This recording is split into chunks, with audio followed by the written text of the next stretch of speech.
Welcome to The Explainer. Today we're going to talk about something that completely changes the game for so many people: getting an ADHD diagnosis later in life.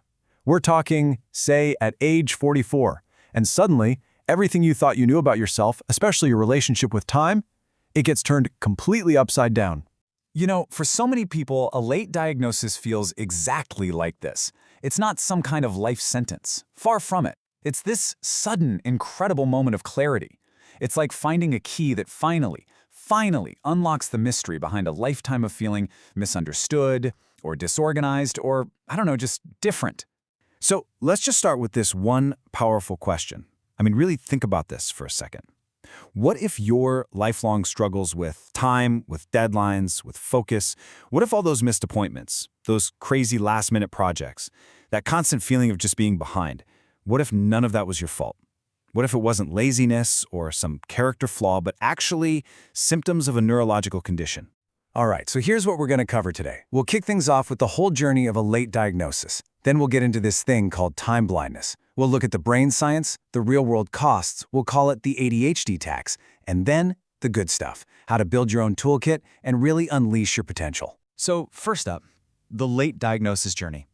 And this is all about that really complex, kind of overwhelming wave of emotions that just hits you when you finally get an answer. Okay, so on one hand, there's this huge sense of relief, right? You finally realize, wait, I wasn't lazy, I wasn't irresponsible, I wasn't just not trying hard enough.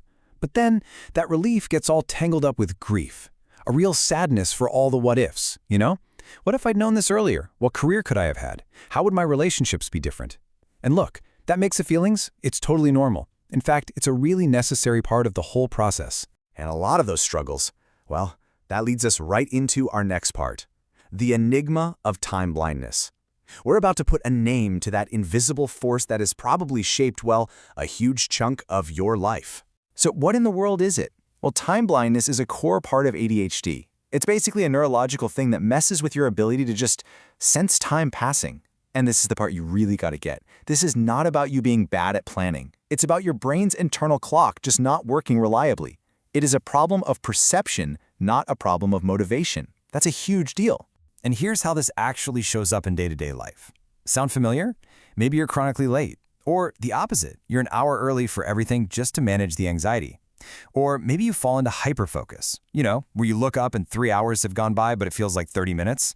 You're always underestimating how long stuff will take. And that procrastination on big projects, the one that doesn't go away until the deadline is literally on fire, that's not just procrastination. That's your brain not feeling a single drop of urgency until the consequence is right there staring you in the face. All right, let's get into the science of this because it's fascinating. This is all about the brain's internal clock. And again, it's biology, people, not a character flaw. So the root cause here is all about brain chemistry. Specifically, it's tied to having less of a neurotransmitter called dopamine. Now, you've probably heard of dopamine. It's crucial for motivation and attention. But here's the kicker. It's also absolutely essential for your brain's ability to track time. So if your internal clock is running on a completely different operating system, it's no wonder that all that traditional time management advice just falls flat. It was never going to work. And check this out. We can actually connect specific parts of the brain to these behaviors. You've got the prefrontal cortex. That's your CEO, in charge of executive functions. When that's impacted, planning pretty much goes out the window. Then there's the basal ganglia, which is like the brain's internal timekeeper. If that's off, your whole perception of time is going to be wonky. And of course, the dopamine system, driving motivation, which explains exactly why it's so incredibly hard to start or finish anything without some kind of immediate reward or pressure. Okay, so this all brings us to the real-world consequences, and they are very real. We're calling this section Life with an ADHD Tax, because these are the hidden, and let's be honest, not so hidden, costs you pay for living with an unmanaged system, sometimes for decades. And trust me, the ADHD tax is a real thing. It's the career that's stalled out because of missed deadlines or just feeling inconsistent. It's the actual money, all those late fees, forgotten bills, maybe some impulse buys you regret. And, maybe the toughest one, it's the strain it puts on your relationships when people you love misunderstand your struggles and think you just don't care. But here's where things start to change. This is the pivot. Once you have a diagnosis, you can start to reframe these things. That so-called procrastination, turns out, it means you are absolutely brilliant in a crisis. You thrive under pressure. That hyperfocus that makes you lose track of everything, that's your superpower. It's the ability to do incredible, deep work on things you truly care about. And that distractibility, that's often the very engine of creativity and innovative, out-of-the-box thinking. Okay, so how do we actually harness all of this? That brings us to my favorite part, building your external brain. This is all about the practical tools. It's about creating systems outside of your own head to do the heavy lifting that your internal clock just can't. See, since your internal sense of time is, let's say, unreliable, you have to make time external. You need to see it. That's why something like a time timer is a game changer. It makes abstract time a physical, visible thing that you can actually watch disappear. Pomodoro apps, they're brilliant because they create these short little bursts of focus, which gives your brain that hit of novelty and urgency it needs. And tools like Todoist or Trello, they're all about breaking down those huge, overwhelming projects into tiny, non-scary steps. Look, if you want a place to start, like right now, start here. The Pomodoro technique is unbelievably effective. It's so simple. You just pick one task, that's it, just one, set a timer for 25 minutes, and work on it with total focus. Then, and this is the most important part, when that timer goes off, you stop. You take a 5-minute break. That cycle of work and reward is exactly what the ADHD brain needs to stay on track. And all of this leads us to our final section, which is all about unleashing your unique potential. This is where we talk about building a complete support system to go from just, coping to actually transforming your life.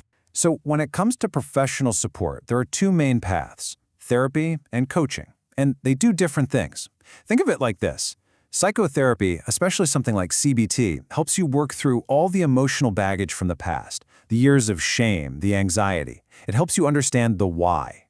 ADHD coaching, on the other hand, is all about the future. It's super practical, action-oriented stuff. It teaches you the how to build the skills and systems to manage your life now. And honestly, the real magic often happens when you combine the two. So at the end of the day, the biggest takeaway is this. That diagnosis, it is not a limiting label. It's a user manual. It's the instruction booklet for your unique brain that you never got.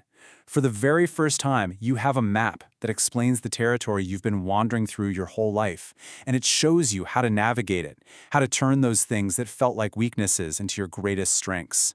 Look, this is the start of a whole new chapter, a more intentional one. The diagnosis gives you the information, it gives you the map, but the next step, well, that's all you. So the question I want to leave you with is a simple one. Now that you have the map, where are you going to go?